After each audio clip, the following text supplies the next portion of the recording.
Bismillahirrahmanirrahim. Alhamdulillahirabbil alamin wassalatu wassalamu ala asyrafil mursalin nabiyina Muhammad sallallahu alaihi wasallam wa ala alihi washabbihi ajmain. Ini ada di dalam kitab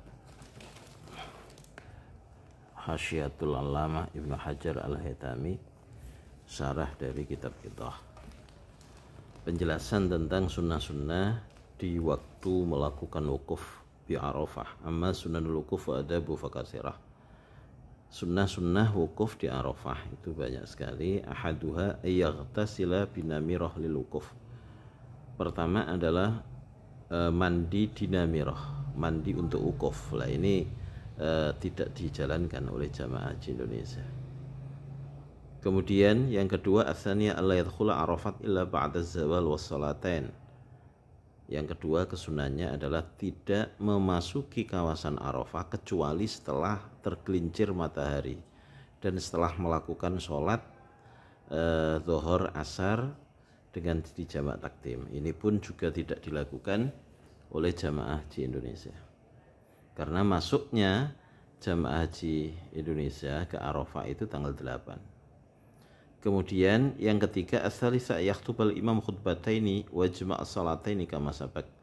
Sunnah berikutnya yang ketiga adalah imam melakukan 2 khutbah dan melakukan jamak zuhur dan asar. Kemudian yang keempat, ta'jilul wukuf aqibas salataini, segera melakukan wukuf setelah salat zuhur asar, jamak takdim tadi.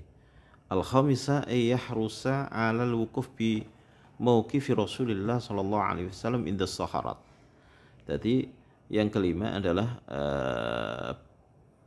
berusaha untuk melakukan wukuf di tempat wukufnya Rasulullah, yakni di bebatuan. Tidak sebagaimana yang diduga oleh orang awam, mereka itu berusaha untuk wukuf di atas Jabal Rahmah. Lah ini yang ada di tengah-tengah Arafah, itu nanti disebut sebagai khata'un mukhalifun lis-sunnah. Itu merupakan hal yang salah, yang mukhalifun lis-sunnah. Kemudian sunnah-sunnah berikutnya di sini dikatakan as-sabi'ah al-afdal ayyakuna mustaqbilan lil qiblah mutatahhiran satiran auratah. Jadi yang ketujuh adalah yang afdal menghadap kiblat. Ini menghadap kiblat dalam keadaan suci, menutup aurat. Falau waqafa muhtisan au junuban au haidan au alaihi najasah au maksyufar aurah sahau kufuhu wa fatathul fadilah. Andaikan ada orang wukuf dalam keadaan berhadas kecil atau junub atau sedang haid, atau ia menanggung najis atau terbuka auratnya, wukufnya tetap sah, namun kehilangan fadilah. Yang kedelapan, as-samina yakuna muftiran. Nah, disunatkan bagi orang yang wukuf ini tidak berpuasa, fala yasumu, maka disunatkan tidak berpuasa. Sawa'un kana yatufu bihi amlah. Ya, baik itu ia tidak mampu puasa, lemah gara-gara puasa, atau memang ia kuat, tetap dianjurkan untuk tidak berpuasa di saat wukuf di Arafah. Kemudian alasannya di sini diberi alasan karena tidak puasa itu lebih menolong, memungkinkan mudah untuk berdoa.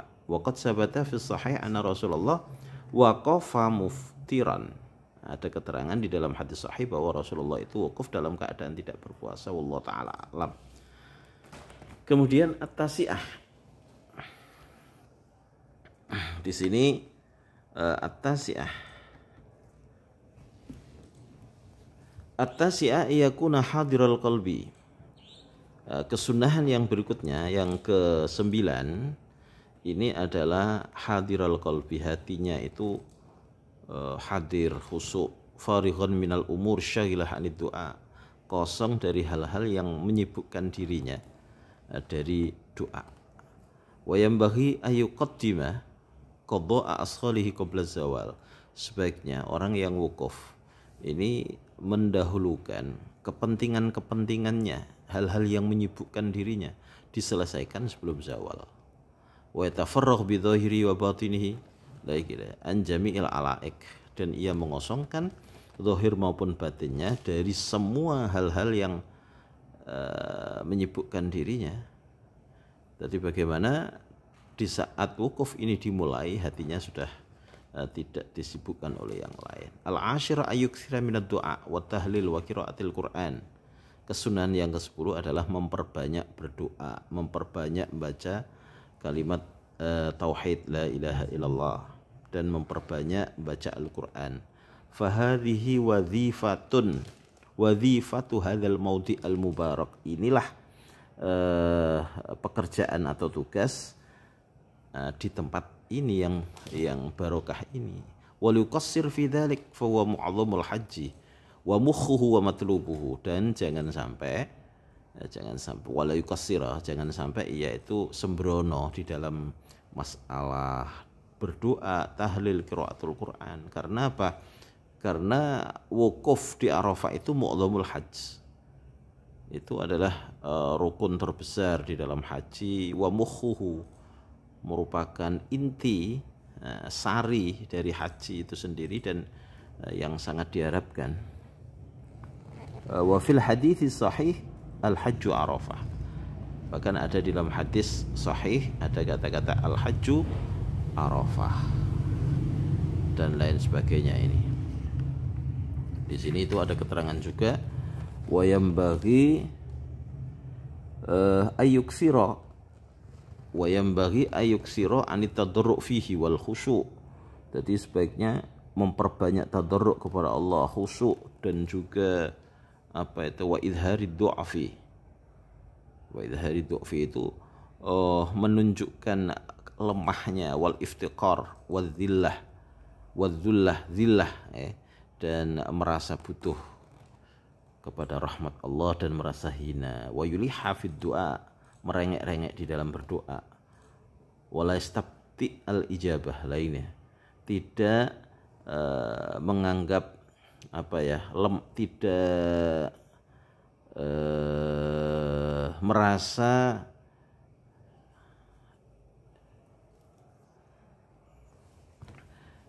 tidak merasa telat ijabah dari Allah Subhanahu wa taala.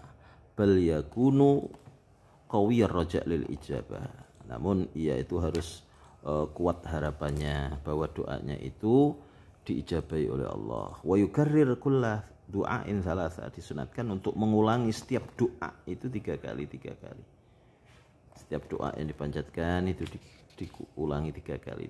Wa yaftahih du'a bitahmid, memulai doanya dengan membaca hamdalah, wa tamjid lillah, mengagungkan Allah Subhanahu wa taala, wa tasbih wassalah wassalam, baca tasbih dan sholawat serta salam ala Rasulullah sallallahu alaihi wasallam, wa yakhtimahu bimisli dzalik, dan juga mengakhiri doa dengan hal yang semacam itu. Wal yakun mutatahhiran mutabaidan anil haram wasyubuha fi tu'amihi wa syarabihi wa libasihi. Seyogyanya dia harus suci, menjauhkan diri dari haram, dari syubha, baik di dalam makanan, minuman, pakaian, dan seterusnya. Jadi di sini juga ada keterangan ini wa yustahabbu ayyuksira minat talbiyah rafi'an biha sautah. Disunatkan bagi orang yang wukuf juga memperbanyak bacaan talbiyah seraya mengeraskan suaranya. Wa minas sholati ala Rasulillah, dan juga disunatkan untuk memperbanyak sholawat pada Rasulullah sallallahu alaihi wasallam.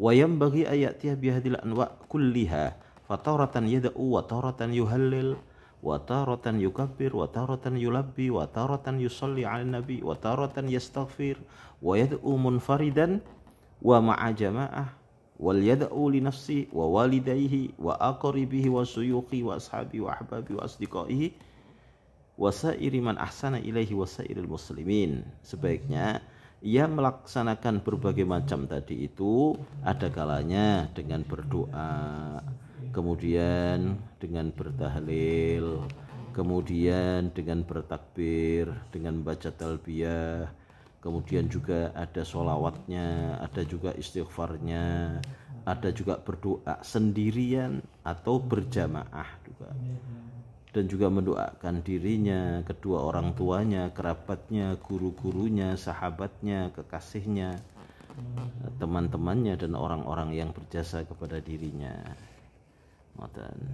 Dan itu hal-hal yang sunnah yang sebaiknya dilakukan oleh orang-orang yang sedang wukuf di Arafah.